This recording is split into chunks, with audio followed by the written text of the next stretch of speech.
That's a whole anime protagonist. I wouldn't mess with him. No, I'm telling you. Look at the way he's sitting right now. He gonna end up killing you, and then I'm gonna have to run. I'm not gonna be able to get away. He gonna catch me because they're overpowered, and then I'm gonna get killed. This looked like the pilot episode to his anime.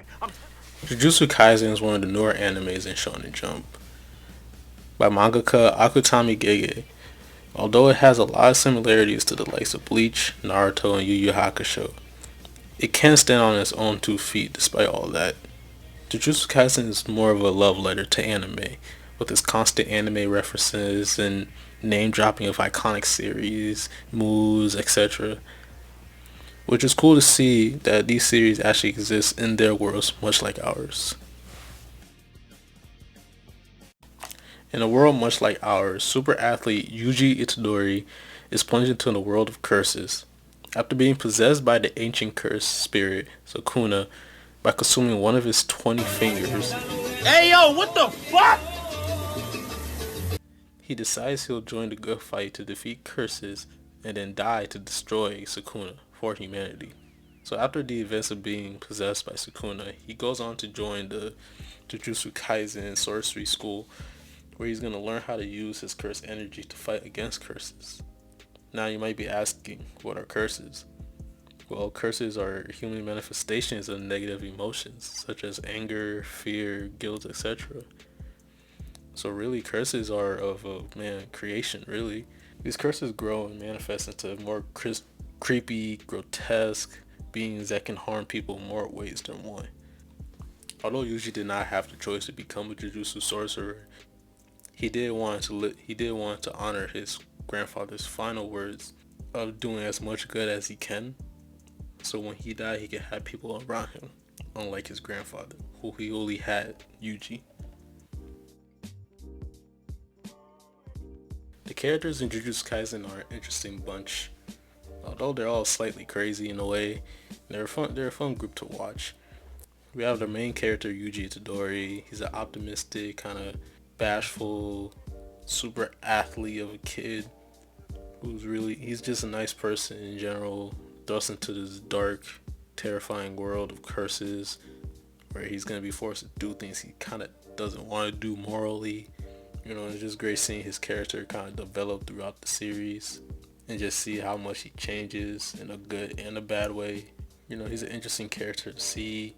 Although he is reminiscent to a lot of other main characters, he's not your ideal main character. He's closer to a Naruto, but you can tell there's obviously differences.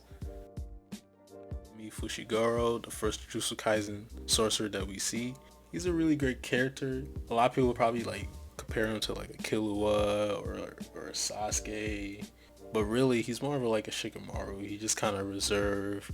He likes doing things on his own. He's quiet, he's calm, he looks tired a lot of times. He's a good character, he's responsible, he knows what he's doing. He's somewhat sure of himself a lot of the times. He also has a cool power of using his shadows to use curses.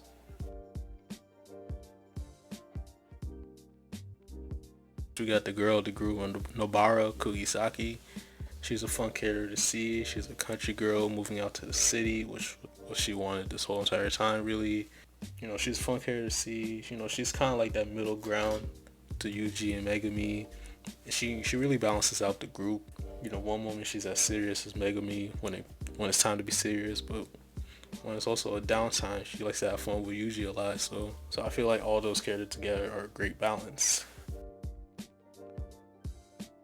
Character I'll be mentioning here is Satoru Gojo.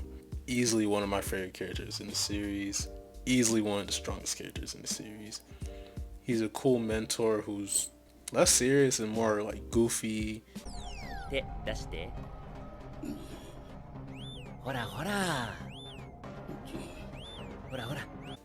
Super powerful but not arrogant or in a way, or not super duper serious all the time. If anything, he's more childish than his students. He's a fun character. He's more like a upbeat Kakashi with a more somehow ironically darker side to him that we'll see later on, but I'm not gonna spoil. Kojo's definitely a nice addition to the group as the mentor. He can really teach them something. The one thing I noticed a lot about the Jujutsu Kaisen, once it started having an anime, a lot of people started comparing it to Naruto, mainly because of the three-person group with the mentor thing, which is not something Naruto invented, if we're being clear here. And there's a lot of similarities to Bleach with the fighting corrupted spirits fueled by negative emotions, much like the Hollows, and then also Hunter x Hunter with the unique complex power system. But the thing about Jujutsu Kaisen that I feel like it stands alone from all the other animes of the same demographic is its tone and how it executes the tropes it has. A lot of anime have a lot of the same tropes, like even the main character. There's a lot of main characters who are very similar. Luffy and Goku are similar. Naruto, Asta, and Deku, you can see the similarities of them within their goals, their natures, their habits.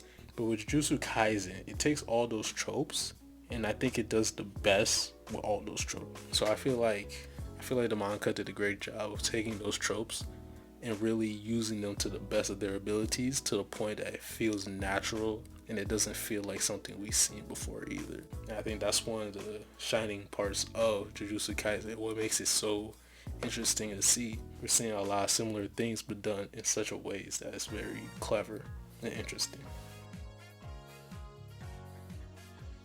Although I do want to get into the villains, I feel like I'll be moving more into spoiler territory, since a lot of people are just now getting onto the series, since the anime just came out last October and the manga is still running on. So I'm gonna let you guys go out there and check it out yourselves. I highly recommend the series.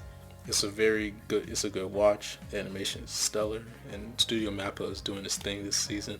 I also recommend going reading the manga too. I love the art style. The drawings are great. The character interactions are great. The dialogue is amazing. All the fights are well done.